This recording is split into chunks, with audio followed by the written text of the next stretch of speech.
ارشاد فرماتا ہے والذین جاہدوا فینا لنہدینہم سبلنا، جنہوں نے ہماری راہ میں کوشش کی،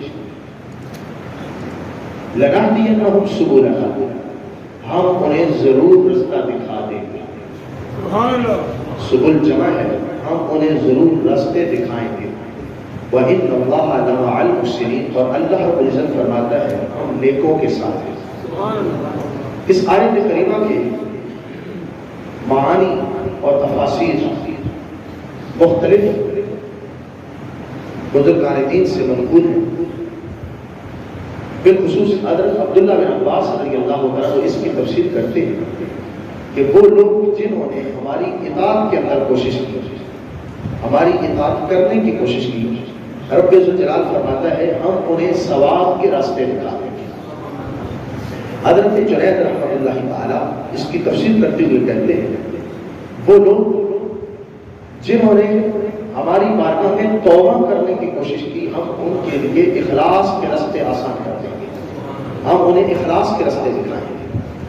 حضرت عبداللہ بن عباس اس کی تفسیر کرتے ہیں کہ جن لوگوں نے اللہ کی اطاعت کی، رب ذوالجلال فرماتا ہے ہم ان کو ثواب کے راستے دکھائیں گے۔ لیکن حضرت جنید رحمۃ اللہ تعالی کہتے ہیں کہ جو لوگ توبہ کرنے کی کوشش کریں گے، رب ذوالجلال ان کو اخلاص کے راستے دکھائے گا۔ ہر عمل کے اندر اخلاص ہوگا، اخلاص کی راہیں کھل جائیں گی، اور اخلاص کی وجہ سے بندے کا دل مطمئن ہوگا، اور اللہ کے دربار میں جو بھی عمل پیش کرے گا اس کے اندر اخلاص موجود ہوگا۔ حضرت فضیل بن عیاض رحمۃ اللہ تعالیٰ اس کی تفسیر کرتے ہوئے کہتے ہیں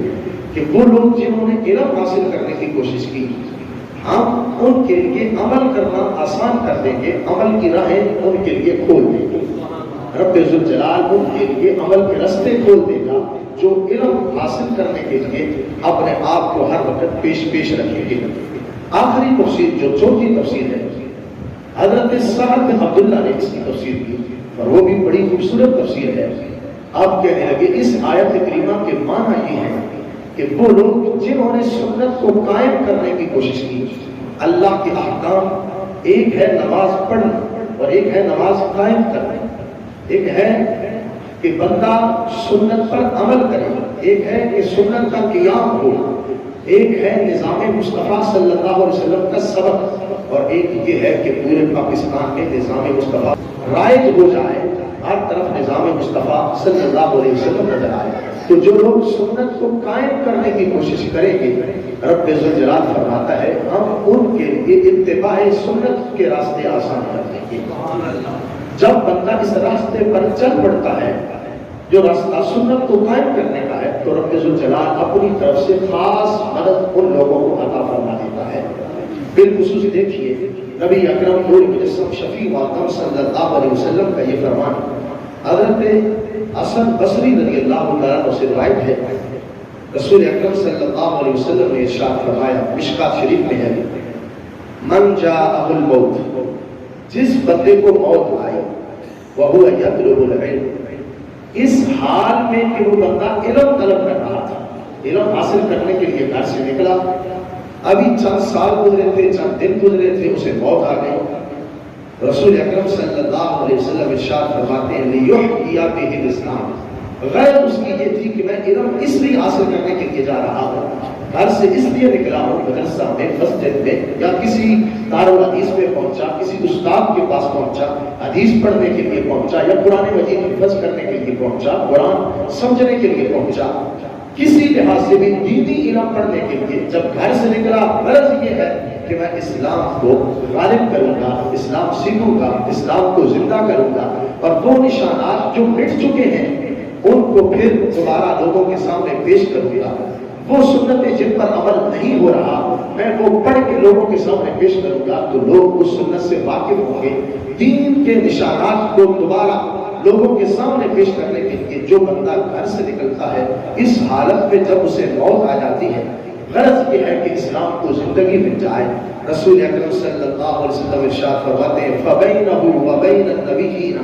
دَرَجَةٌ وَاحِدَةٌ فِي الْجَنَّةِ، رب ذوالجلال اس سے جنت میں وہ مقام عطا کرے گا جہاں انبیاء علیہ السلام ہوں گے، فرمایا ان کے اور اس بچے کے درمیان، اس نوجوان کے درمیان، اس انسان کے درمیان، چاہے اس کی عمر کم عمر ہے یا زیادہ عمر کا ہے، چاہے وہ نوجوان ہے، بوڑھا ہے، زندگی کے جس حصے سے تعلق رکھتا ہے، فرمایا اللہ رب العزت علم پڑھنے والے انسان کو، جس کو علم پڑھتے پڑھتے موت آ گئی، اللہ رب العزت اسے جنت میں وہ درجہ عطا کرے گا کہ انبیاء اور اس شخص کے درمیان صرف ایک درجے کا فاصلہ ہوگا، اتنی بلند و بالا اللہ اسے جنت کا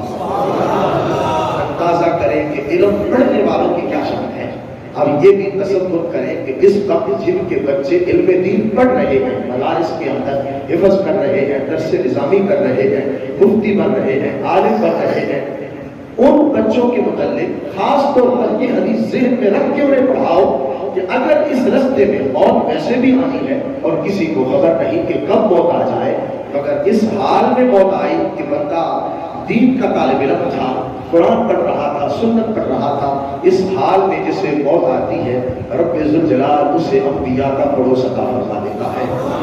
محترم سامعین، بڑی خوبصورت بات میں آپ کی خدمت میں پیش کرنے لگا ہوں۔ امام بخاری رحمۃ اللہ تعالیٰ کی بخاری، جس کے متعلق سب جانتے ہیں، جب علم کی بات ہونے لگی تو انہوں نے کہا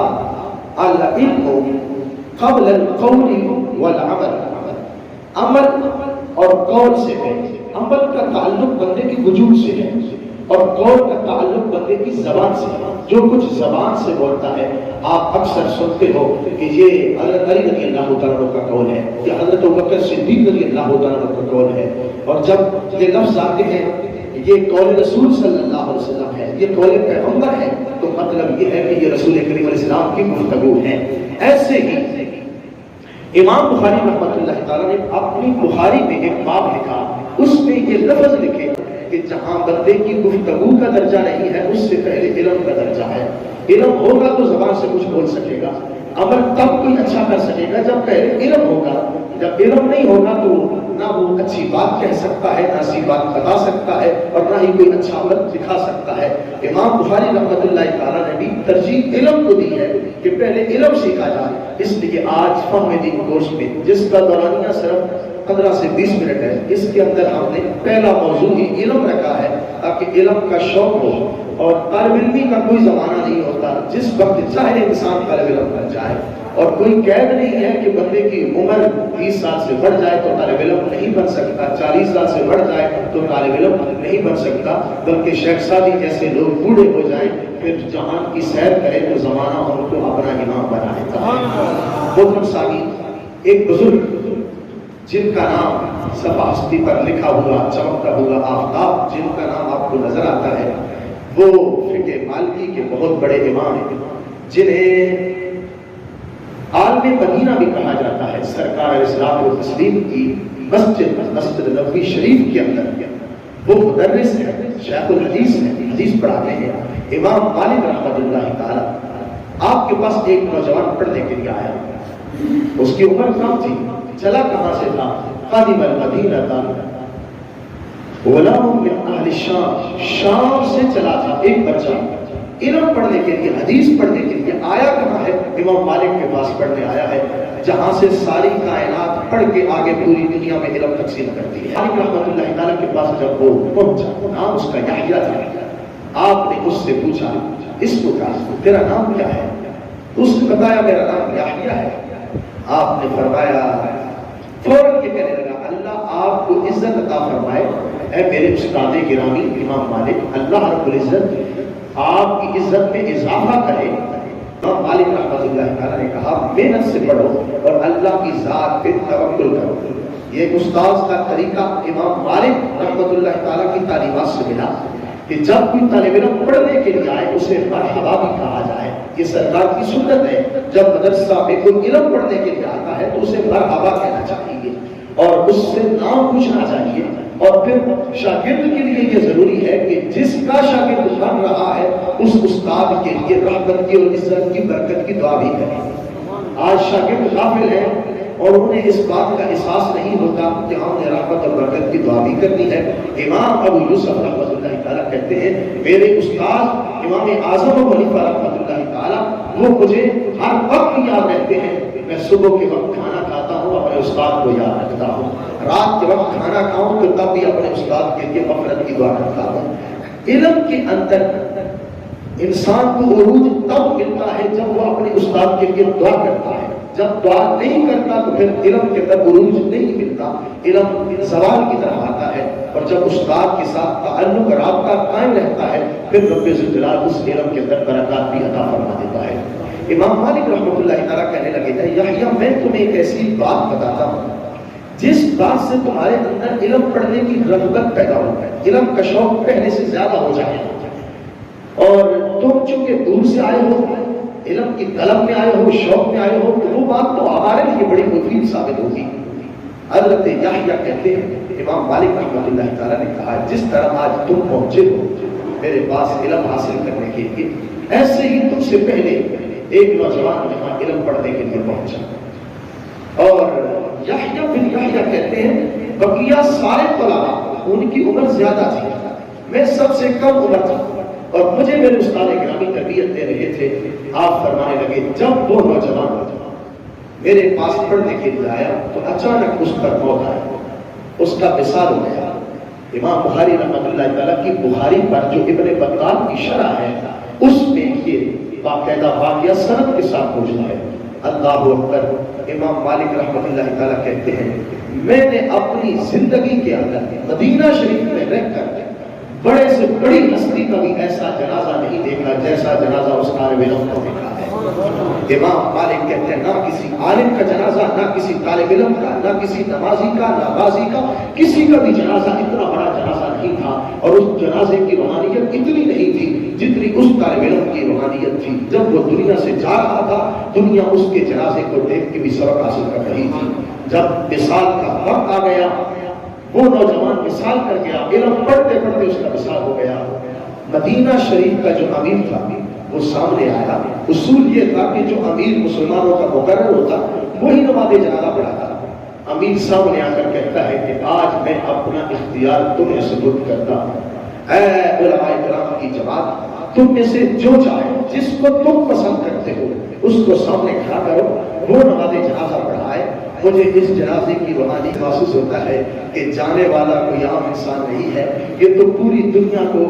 آخرت کا پیغام دینے جا رہا ہے، اور دنیا کا سلیبس اس کے جنازے سے سمجھ آ رہا ہے کہ دنیا میں رہنا ہے تو کس طرح رہنا ہے، جانا ہے تو کس طرح جانا ہے۔ یہ دین کا طالب علم اتنا عظیم ہے کہ اس کا جس طرح یہ عظیم ہے ایسے ہی اس کا جنازہ پڑھانے والا بھی بہت عظیم انسان ہونا چاہیے۔ تمام علماء کرام نے اس بات کا اتفاق کیا کہ حضرت ربیعہ رائے جو اس وقت محدث تھے، شیخ الحدیث تھے مسجد نبوی شریف کے اندر، ان کو اجازت دی جائے کہ وہ نماز جنازہ پڑھائیں، اور وہ بڑے بھی تھے، حق بھی ان کا تھا۔ ابن شہاب زہری جیسے لوگ، حضرت زید بن اسلم جیسے لوگ اس اجتماع کے اندر علماء کے اندر موجود ہیں، مگر وہ جنازہ پڑھانے کے لیے اپنے آپ کو نہیں پیش کر رہے۔ جس شخص پر ان کی آنکھیں لگی تھی وہ حضرت ربیعہ رائے تھے، جن کی طہارت، جن کا زہد و تقویٰ، جن کی پرہیزگاری، جن کا علم، یہ ساری باتیں ان کے اندر پائی جاتی تھی۔ تو جب امیر کی طرف سے یہ اختیار ملا تو حضرت ربیعہ رائے کو مقدم کیا گیا،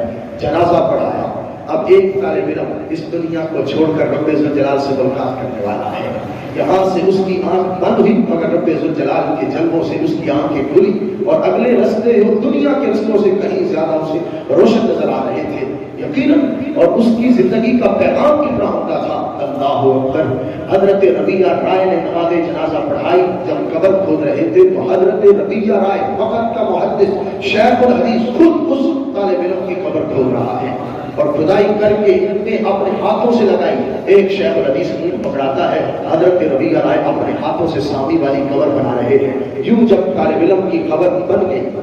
مدینہ شریف کے اندر چوٹی کا سب سے بڑا بادشاہ آدمی، عالم آدمی، 3 دن گزرے ہیں۔ 3 دن گزرنے کے بعد خواب میں کیا دیکھتا ہے؟ سند کے بدر صاحب 3 دن گزرے تھے۔ اللہ اکبر۔ ایک بادشاہ عالم جس نے خواب میں دیکھا اس نوجوان کو جو طالب علم دنیا سے گیا، جوانی کی عمر، سر پر سبز امامہ، چہرہ تروتازہ اور خوبصورت گھوڑے پر سوار ہے، آسمان سے اترا ہے، نازل من السماء، یوں لگتا ہے کہ یہ آسمان سے اتر کر زمین والوں کو کوئی خبر دینا چاہتا ہے۔ جب بات ہوئی تو اس نے کہا میں اس لیے آیا ہوں میں تمہیں بتاؤں کہ رب ذوالجلال نے مجھے کتنا بلند مقام عطا کیا ہے، اس بلند مقام کی خبر دینے کے لیے آیا ہوں۔ اللہ اکبر۔ اس بادشاہ عالم نے پوچھا مجھے بتاؤ جس درجے میں میں تمہیں دیکھ رہا ہوں، جس شان و شوکت میں تمہیں دیکھتا ہوں، چہرہ تمہارا تر و تازہ ہے، 3 دن گزر چکے ہیں، امامہ بھی سلامت ہے، چہرہ بھی سلامت ہے، اور تمہارا بدن تر و تازہ ہے، اور تم اس طرح شان کے ساتھ نیچے اتر رہے ہو، یہ مقام تمہیں کیسے ملا؟ انہوں نے کہا، اس نوجوان نے کہا، نوجوان تھا، بزرگ تھا، چھوٹی سی عمر میں اللہ رب العزت نے بزرگی بھی عطا فرمائی۔ کہنے لگا اس درجے پر جس پر تم مجھے دیکھ رہے ہو، مجھے علم نے یہاں پہنچا دیا ہے۔ جب میں اللہ رب العزت کے دربار میں پہنچا ہوں تو رب ذوالجلال نے فرمایا دنیا میں اس نے جتنے باب پڑھے تھے علم کے، ہر باب کے بدلے میں اس کا ایک درجہ بلند کر دیا جائے، اور جنت کا درجہ زمین سے لے کر آسمان تک 500 سال کی مسافت ہے، جنت کا ایک درجہ اتنا ہے۔ اس کے بعد رب ذوالجلال نے فرمایا اس کو تحفے کے اندر انبیاء کی وراثت دے دو، اس لیے کہ یہ دنیا میں تھا تو علم حاصل کر رہا تھا، آج میرے پاس پہنچا ہے تو اس کو وہی تحفہ دینا چاہیے جو یہ شام سے چلا تھا مدینہ سے لینے کے لیے، اور مدینہ میں آیا، پورا حاصل نہ کر سکا، کچھ حاصل کیا تھا، مثال کا وقت آ گیا، لہٰذا میں اپنی بارگاہ سے اسے انبیاء کی وراثت کا تحفہ دیتا ہوں۔ انبیاء کی وراثت یہ وہ وراثت ہے، کیا انداز ہے اللہ اکبر اس نوجوان ولی کا، اس طالب علم کا۔ فرمایا اللہ رب العزت نے اس کو ہر باب کے بدلے میں ایک درجہ بھی دو، انبیاء کی وراثت بھی دو، اور پہلے درجے میں جہاں سارے انبیاء نبی کریم علیہ السلام کو تسلیم کے ساتھ ہیں، سرکار علیہ السلام کے پڑوس میں ہے، ایک وہ درجہ ہے، اور اس کے نیچے صحابہ رضوان کا درجہ ہے۔ اس نوجوان نے کہا اس کے نیچے اہل علم کا درجہ ہے، رب ذوالجلال نے فرمایا اس کو اہل علم کے درجے میں بٹھا دو۔ امام مالک رحمۃ اللہ تعالیٰ کی محفل ہے، اب وہ بادشاہ عالم آ کر گواہی دیتا ہے کہ میں نے خواب کے اندر دیکھا، پورے مدینہ شریف کے اندر یہ خبر پھیلی گئی کہ نوجوان اللہ کا ولی جو علم پڑھنے کے لیے شام سے آیا تھا، جس کا وصال ہوا، آج اس کے بارے میں یہ بات سننے کو ملی ہے کہ خواب کے اندر اس کا یہ منظر دیکھا گیا، اتنی شان اسے ملی۔ جتنے طالب علم تھے، امام مالک رحمۃ اللہ تعالیٰ کہتے ہیں مدینہ شریف میں جو چھوڑ گئے تھے، کچھ غربت کی وجہ سے چھوڑ گئے، گھر کے مسائل کی وجہ سے چھوڑ گئے، یہ خواب سن کر سب نے دوبارہ مسجد نبوی شریف کے اندر داخلہ لے لیا۔ اندازہ کریں کہ ایک نوجوان طالب علم اس کی روایت سن کے، خواب کے اندر اس کا مقام سن کے، جس نے دیکھا ہے اس پر اعتماد ہے کہ یہ جھوٹ نہیں بول رہا، یہ عالم ہے، جب بھی کوئی بات کرتا ہے سچی کرتا ہے۔ امام مالک رحمۃ اللہ تعالیٰ کہتے ہیں کہ سب طلباء نے دوبارہ داخلہ دیا، اے یحییٰ تم بھی علم پڑھنے کے لیے آئے ہو، میں تمہیں بتاؤں کہ جو لوگ چھوڑ گئے تھے وہ دوبارہ آ کر علم حاصل کر کے آج مدینہ شریف کے طرف میں امام نظر آ رہے ہیں۔ تو میرے بھائیوں، علم حاصل کرنا کہیں سے بھی قرآن و سنت کی روشنی ملے، اور درست عقیدہ کے لوگ اگر قرآن و سنت کی روشنی بانٹ رہے ہو کسی مسجد کے اندر بھی، کوشش کیا کرو کہ اہل علم کی محفل کو خالی نہ چھوڑو، ان کی مجالس کو خالی نہ چھوڑو، خاص طور پر درس قرآن کے اندر، درس حدیث کے اندر ضرور شرکت کیا کریں۔ تاکہ اللہ رب العزت ہمیں علم کی روشنی عطا فرمائے، علم کی چاشنی عطا فرمائے، آمین ثم آمین بجاہ نبی الامین۔ کل کا